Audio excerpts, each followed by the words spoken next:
और अमेरिका का निरंतर दबाव भारत पर बन रहा था कि भारत इस युद्ध को एक तरफा समाप्त करे, जो भारत पर जबरन थोपा गया था, इस युद्ध को समझौता करके समाप्त करे, वरना हम गेहूं की आपूर्ति को बंद कर देंगे। तब देश के प्रधानमंत्री को देश का आह्वान करना पड़ा था कि देश में लोगों को सप्ताह में एक समय उपवास करना चाहिए ताकि बाकी दूसरे लोग पेट भर सके।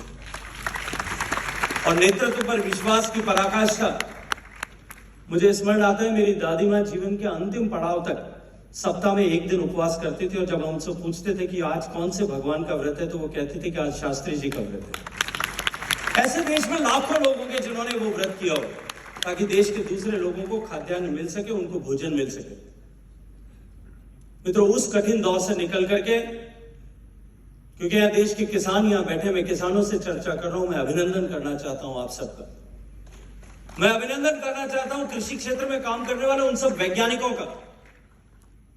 कि उन्होंने अपने परिश्रम से, अपने पुरुषार्थ से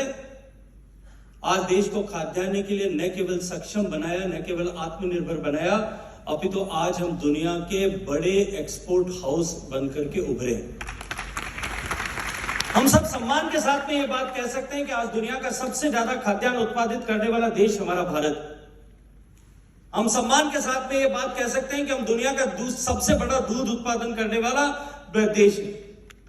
हम सम्मान के साथ में यह कह सकते हैं कि हम दुनिया का सबसे बड़ा तिलहन उत्पादन करने वाला देश है। हम दुनिया के सबसे बड़ा शुगर और शुगर केन उत्पादन करने वाला देश है। हम दुनिया का सबसे बड़ा कपास उत्पादन करने वाला देश है। हम दुनिया का दूसरा सबसे बड़ा फल और सब्जी उत्पादन करने वाला और दलहन उत्पादन करने वाला देश है। हम अपने 130 करोड़ लोग, जो दुनिया की दूसरी सबसे बड़ी आबादी है, उसका पेट भरने के बाद में भी दुनिया भर के लोगों का पेट भरने के लिए आगे आकर के उन्हें खाद्यान्न देने वाले देश बने।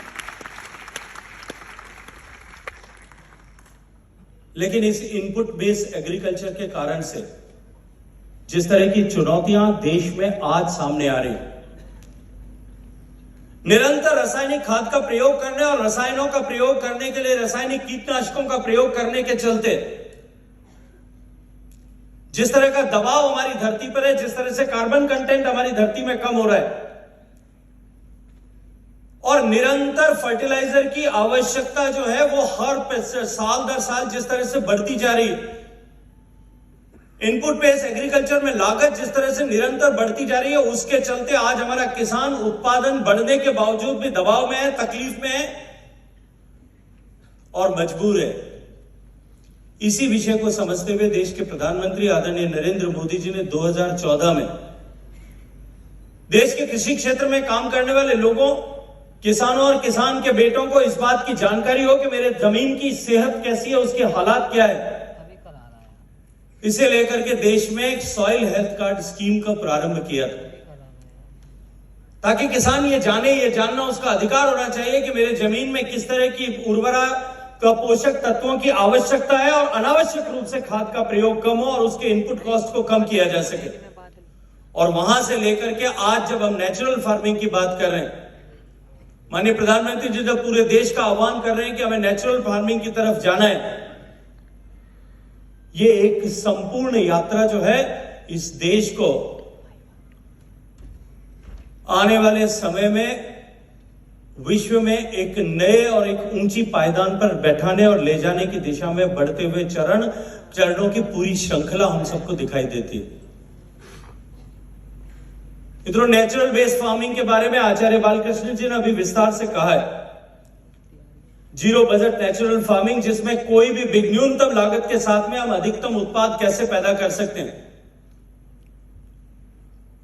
जैसा मैंने कहा कि हम गेहूं और चावल के पैदा करने वाले दुनिया में सबसे बड़े देश हुए, और आज हमारी जो चुनौती है वो चुनौती इसलिए है कि हम अपनी आवश्यकता, जो हमारी उदर पूर्ति के लिए, हमारी जनसंख्या की उदर पूर्ति के लिए आवश्यक है, उससे भी ज्यादा, और उसके साथ साथ में जो एक्सपोर्ट पोटेंशियल है, वर्तमान में जिस तरह की परिस्थिति यूक्रेन और रशिया के वॉर के कारण से दुनिया भर में गेहूं की उपलब्धता की चुनौती जो खड़ी हुई है, उसके कारण से हमें एक बार अपने देश में महंगाई न बढ़े, उसके कारण से गेहूं के एक्सपोर्ट पर कुछ पाबंदी लगानी पड़ी है। लेकिन टोटल एक्सपोर्ट पोटेंशियल और हमारी घरेलू आवश्यकता, इन दोनों को जोड़ देने के बावजूद भी हमारा गेहूं और चावल का उत्पादन हमारी आवश्यकता से कहीं अधिक है, और उसी के चलते आज तमाम तरह की चुनौतियां हमारे सामने खड़ी हो रही। अभी स्वामी बालकृष्ण जी ने गंगा नदी के किनारे पर हम किस तरह से औषधीय खेपादकों की, मेडिसिनल प्लांट्स की खेती कर सकते हैं, उसके बारे में आप सबके सामने एक विषय रखा है। मित्रों, हमारा भारत देश दुनिया के बड़े देशों में एकमात्र ऐसा देश है जहां सबसे ज्यादा खेती योग्य जमीन होने के साथ साथ में दुनिया के सारे टेम्परेट रीजन, सब तरह के तापमान वाले क्षेत्र जो है भारत में है। बर्फीले मैदानों से लेकर के समुद्र के किनारे तक तपती हुई उष्ण परंपरा के जो है उष्ण कटिबंधीय क्षेत्र से लेकर के रेगिस्तान तक सब तरह की जो है जलवायु हमारे यहां भारत में मौजूद है, और दुनिया का एकमात्र ऐसा देश है जिसके पास में ये सारी जो है परिस्थितियां उपलब्ध है। और इसका दोहन करते हुए जो भगवान ने, जो प्रकृति ने हमें दिया है, जो ईश्वर ने भारत को दिया है, हम दुनिया भर में जो कुछ भी खाया जा सकता है उस सब का उत्पादन भारत में कर सकते हैं। ऐसी क्षमता भारत में है। आज मित्रों समय आ गया है कि हमें केवल इस गेहूं और चावल की खेती से ऊपर उठ करके विश्व की वैश्विक आवश्यकताओं की पूर्ति के लिए हमें अपनी खेती को रीडिजाइन करने की, रीथिंक करने की उसकी आवश्यकता है। और यह कमिटमेंट करने का और यह संकल्प करने का इस पतंजलि योगपीठ से, पतंजलि विश्वविद्यालय से बेहतर कोई स्थान नहीं हो सकता, जिस स्थान ने एक छोटे से लगभग 1-1.5 दशक के इस कालखंड में इस विषय को पूरे विश्व के सामने करके दिखाया। श्रद्धेय स्वामी जी के मार्गदर्शन में आचार्य बालकृष्ण जी की तपस्या और उनकी पुरुषार्थ के चलते हजारों हजार लोगों ने साथ में जुट करके इस संकल्प को सिद्ध करके दिखाया है। इसलिए इससे बेहतर और पवित्र स्थान नहीं हो सकता कि हम अपने खेती को अब वैश्विक खेती की दृष्टिकोण से उस दिशा में ले जाने के लिए काम करेंगे।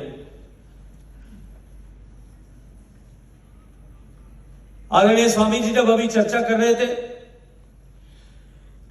तब इन्होंने खेती के बारे में कहा कि हम, बालकृष्ण जी ने, कि हम स्किल्ड पहले हुआ करते थे, हम जन्म से जो स्किल्ड थे, हम जो है पीढ़ी परंपरा से, बचपन से परिवार में मां की गोद में खेलते हुआ बालक जो है वो बचपन से खेती और खेती के गुण और गुर सीख करके धीरे धीरे स्किल्ड हो जाता है। लेकिन आज हम एक डायलेमा में जी रहे हैं, और वो डायलेमा यह है कि यदि हम पश्चिम के साथ में तुलना करें, वहां खेती एक प्रोफेशन है। एग्रीकल्चर साइंस पढ़ करके जिस तरह से किसी दूसरे टेक्निकल इंस्टीट्यूट में काम करता है, उसी तरह से व्यक्ति खेत में काम करता है। वो खेती में काम करने के लिए सारा अध्ययन करता है, पढ़ाई करता है। लेकिन दुर्भाग्य से हमारे यहां जिस तरह की अवस्था बनी है,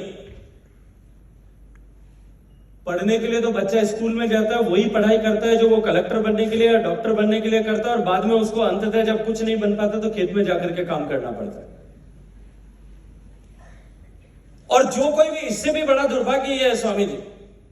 देश में लगभग 2 लाख बच्चे एग्रीकल्चर साइंसेज में, एग्रीकल्चर इंडस्ट्रीज में देश भर में पढ़ रहे हैं। लेकिन यदि हम अपने चारों तरफ दृष्टि उठा करके देखें अपने परिवेश में, शायद ही कोई एकाध उदाहरण हम ढूंढ पाएंगे जो एग्रीकल्चर साइंस पढ़ करके वापस आकर के खेत में एग्रीकल्चर कर रहा होगा। कोई नहीं कर रहा। तो जिसे पढ़ करके जो काम करना चाहिए था वो नहीं कर रहा, और जिस काम करने के लिए जो पढ़ाई करनी चाहिए थी वो पढ़ाई कर नहीं रहा है। इसके कारण से हम एक डायलेमा में, और ये चुनौती खड़ी हुई है। स्वामी जी ने अभी किस तरह से हम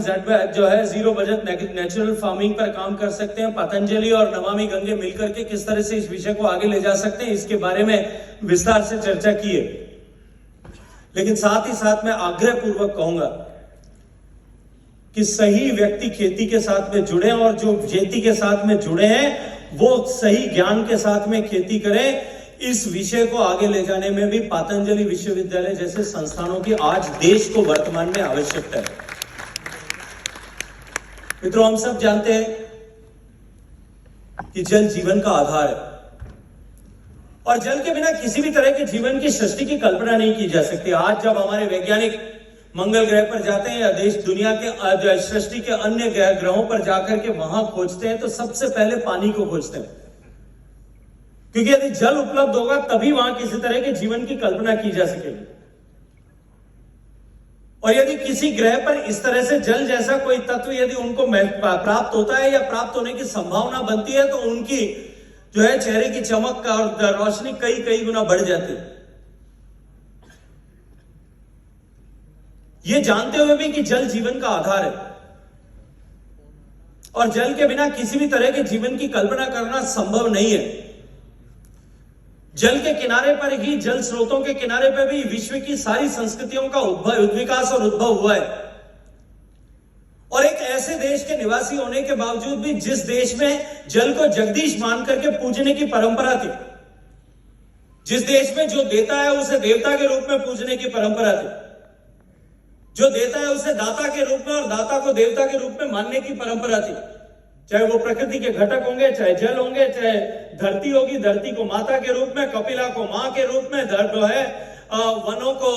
देवताओं के रूप में, वृक्षों को देव के रूप में, साधु को देव के रूप में, मां बाप जीवन देते हैं उन्हें देवताओं के रूप में पूजने की स्थापित परंपराएं जिस देश में थी।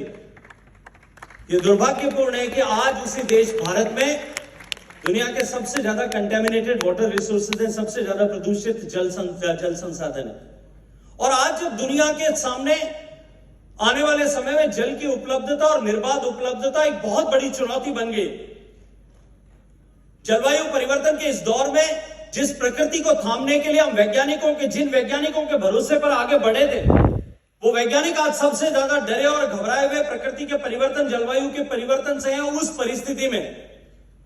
आज इस बात की आवश्यकता है कि भारत और पूरा विश्व जब भारत की ओर इस दृष्टि से देख रहा है, तब भारत इस बदलते हुए दौर में एक बार फिर विश्व का नेतृत्व करे। और हम सब सौभाग्यशाली हैं कि आज भारत के पास में नरेंद्र मोदी जी के नेतृत्व में एक ऐसा नेतृत्व करता व्यक्ति